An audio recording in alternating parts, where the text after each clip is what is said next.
महाराष्ट्राच्या राजकारणात नेहमीच धक्कादायक वळणं येतात आणि आजही तसंच काहीसं घडलंय।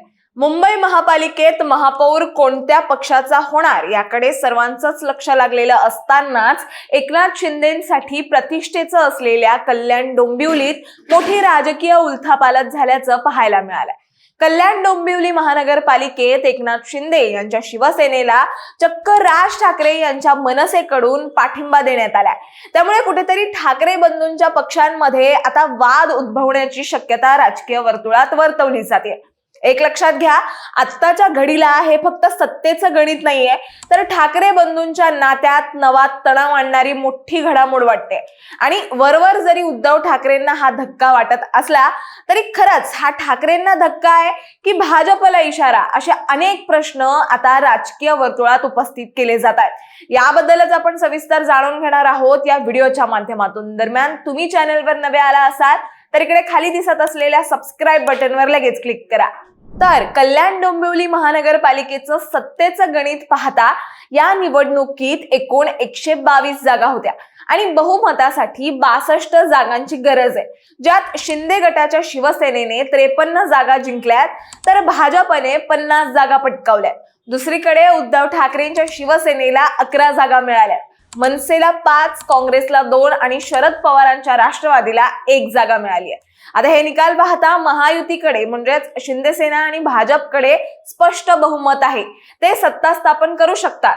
मात्र सुरू असलेल्या सध्याच्या राजकीय घडामोडी लक्षात घेता महापौर पदावरून दोन्ही पक्षांमध्ये रस्सीखेच सुरू झाली आहे। इथेच आता ट्विस्ट आलाय, तो म्हणजे सत्ता स्थापन करण्यासाठी आता चक्क शिंदेच्या मदतीसाठी मनसेची एंट्री झाली आहे। राज ठाकरेंच्या पक्षाने शिंदे गटाला पाठिंबा देऊन भाजपला सत्तेपासून दूर ठेवण्याची खेळी केली आहे। खरं तर मनसेच्या पाठिंब्यामुळे शिंदे गटाची ताकद आता आणखीनच वाढली आहे।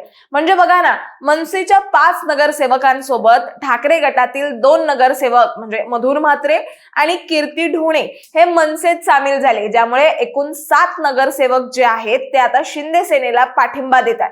त्याचबरोबर ठाकरे गटातील आणखीन 2 नगरसेवक नॉट रिचेबल आहेत आणि गट नोंदणी वेळी 4 अनुपस्थित राहिले, त्यामुळे ठाकरे गटाचे संख्याबळ 11 हून 7 वर आले।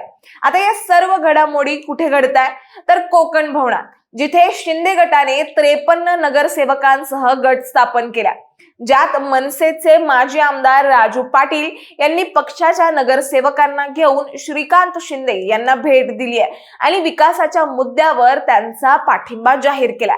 आमदार श्रीकांत शिंदे यांनी यावर बोलताना असं म्हटलंय की कल्याण डोंबिवली महानगरपालिकेचे 53 नगरसेवक घेऊन आम्ही गट स्थापनेसाठी कोकण भवन या ठिकाणी आलो होतो। इथे शिवसेनेला मनसेचे जे 5 नगरसेवक आहेत त्यांनी पाठिंबा जाहीर केला। विकासाच्या मुद्द्यावरून विकासामध्ये कुठलाही अडथळा येऊ नये यासाठी मनसेने आम्हाला समर्थन दिलंय।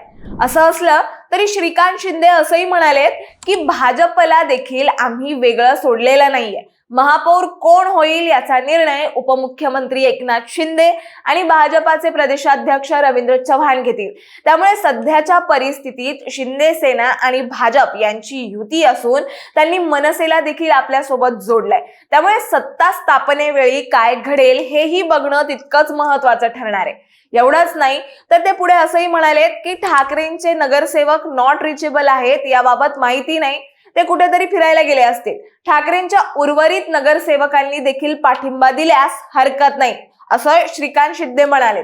एक लक्षात घ्या, मनसेच्या याच निर्णयामुळे आता ठाकरे बंधूंच्या पक्षांमध्ये नवं वादळ येण्याची शक्यता आहे, कारण राज ठाकरेंनी उद्धव ठाकरेंना धक्का देत शिंदेंना मदत केली आहे। आता हे सर्व पाहता कल्याण डोंबिवलीत शिंदे सेनेचा महापौर होण्याचा मार्ग मोकळा झालाय असं दिसतंय।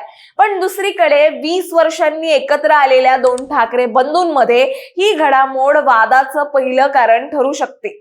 पण हे जरी वरवर दिसत असलं तरी याची पाळंमुळं खोलवर रुजलेत। शेवटी हे राजकारण आहे, इथे कधीही काही घडू शकतं आणि सध्याची राजकीय परिस्थिती पाहता खरंच ठाकरेंना हा धक्का आहे की भाजपला इशारा, असे अनेक प्रश्न राजकीय वर्तुळात उपस्थित होत आहेत।